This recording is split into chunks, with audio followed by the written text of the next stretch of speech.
ลายลายลำเมยลายลำเมยบ้านสนาไซเมืองปากสันบรรเลงเสียงแคนโดยเสียงล่าทินสนาไซ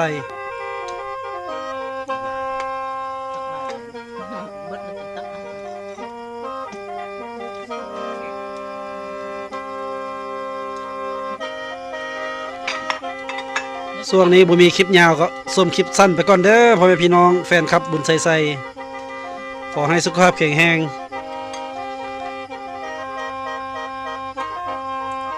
ผู้ใดเป็นหวัดเป็นไอก็ให้ช่วงให้เศร้าเด้อได้ยินเสียงแคนลายเมื่อยนี่แล้วก็เด้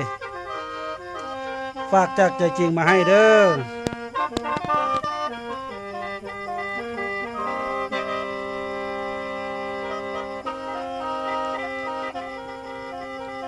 แต่งไว้จบในป่า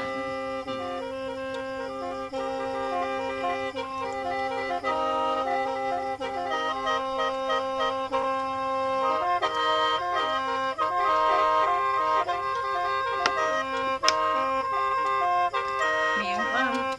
มาหานัดตกจะเลยพอแล้วคิดสั้นก็ว่าโดนแล้ว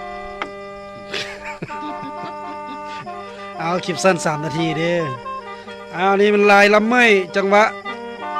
จรวดอันนี้นะจังหวะสะดวดสวดซิ่งพบผู้สาวไม่ว่าซั่นซะมอบในเพลงลายตัวนี้ จังหวะซิ่งหน่อยหนึง มอบให้ลูกสาวมอบให้ลูกสาวสามมกอ้าวขอบใจเด้อแฟนคลับที่ติดตามชมคลิปสั้นบุญใส่ขอให้ถึงเลข3 ตัวเด้อ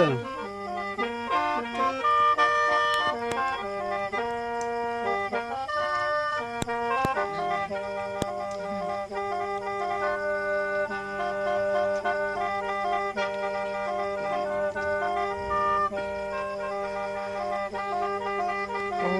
เสียงเพลงเสียเหลือเกินเสียงม่วนหลาย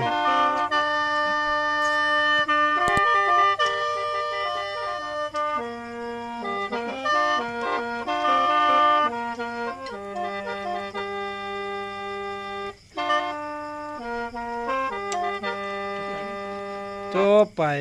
ขอขอบใจหมอแคนเสียงล่าทินสนาไซเมืองปักสันบ๊ายบายพบกันในคลิปหน้าเด้อ